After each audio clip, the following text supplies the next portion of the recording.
বিরোধী দল শেখ হাসিনার ভাষায় কথা বলছে বলে অভিযোগ করেছেন বিএনপি মহাসচিব মির্জা ফখরুল ইসলাম আলমগীর।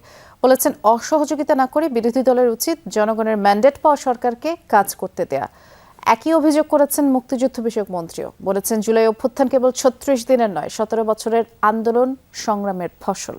রাজধানীর বিএমইউতে ডক্টরস রেজিস্ট্যান্স ডে বাস্তবায়ন কমিটির অগ্নিঝরা জুলাইয়ে চিকিৎসকদের অবদান শীর্ষক আলোচনা সভা। চিকিৎসক যারা নির্যাতিত নিপীড়িত তাদেরকে ভালো জায়গা প্রোভাইড করে। চিকিৎসকরা স্মরণ করেন অভ্যুত্থানের সময়কার ভয়াবহ স্মৃতি, তুলে ধরেন নিপীড়নের মুখেও জুলাই আহতদের পাশে দাঁড়ানোর গল্প। ছাত্র জনতা, মা, অনেক আহত বাবা, অনেক গুলিবিদ্ধ বাবা এসেছে, অনেক মা এসেছে, অনেক সাধারণ পথচারী এসেছে যাদের আমরা ট্রিটমেন্ট করেছি এবং সম্পূর্ণ আমাদের নিজেদের অর্থায়নে। তুমি ভালো একজন ডাক্তার হও, যাতে বাংলাদেশে হাতে গোনা ডাক্তারদের মধ্যে একজন ডাক্তার হও। সে বললো যে আচ্ছা ঠিক আছে দেখি। তো বাংলাদেশে সে একজনই ডাক্তার হয়েছেন, হাতে গোনা ১ নম্বর ডাক্তার হয়েছেন, শহীদ ডাক্তার সজীব, কিন্তু জীবিত না, মৃত্যু।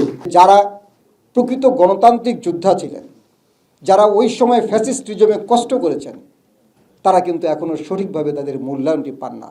প্রধান বক্তা পরিকল্পনা প্রতিমন্ত্রী বলেন, জুলাইয়ের কৃতিত্ব নিয়ে বাড়াবাড়ি করছে একটি দল। বর্তমান সরকার প্রত্যেক জুলাই যোদ্ধার স্বীকৃতি নিশ্চিত করবে। আমরা জুলাইয়ের কৃতিত্ব নিয়ে অনেক বেশি প্রতিযোগিতা দেখতে পাচ্ছি।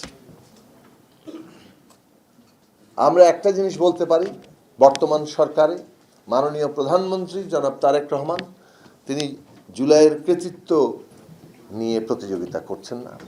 জুলাইয়ের কৃতিত্ব, জুলাই যে জনগণের, এইটা সরকারের নীতি ঘোষণা করেছে। বরং আমাদের কর্তব্য হচ্ছে জুলাইয়ের মানুষের আকাঙ্ক্ষা বাস্তবায়ন করা।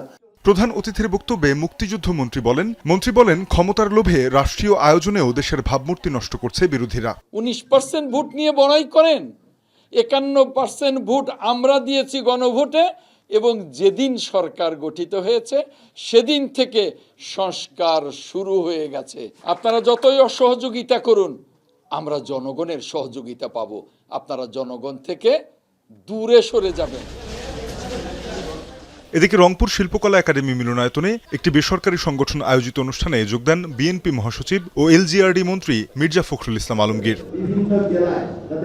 প্রধান অতিথির বক্তব্যে তিনি বলেন, বিরোধী দল দুর্ভাগ্যবশত আবার শেখ হাসিনার ভাষায় কথা বলা শুরু করেছে। এই বিরোধী দল দুর্ভাগ্যক্রমে তারা আবার সে আগের মতোই ভূমিকা পালন করতে শুরু করেছে এবং হাসিনা যে ভাষায় কথা বলতো, এরা ওই ভাষায় কথা বলতেছে। করতে দিব না, চলতে দিব না, শেষ করতে দিব না, হ্যাঁ, এইসব বলতে শুরু করেছে না। টার্ম শেষ করতে দিব না, পারবে না। আরে বাবা, হয়েছে তো মাত্র 4 মাস 5 মাস। এই 4 মাস 5 মাসই তো অনেক পরিবর্তন হয়ে গেছে, বহু পরিবর্তন। একটা ধ্বংসপ্রাপ্ত অর্থনীতিকে টেনে তোলা শুরু হয়েছে।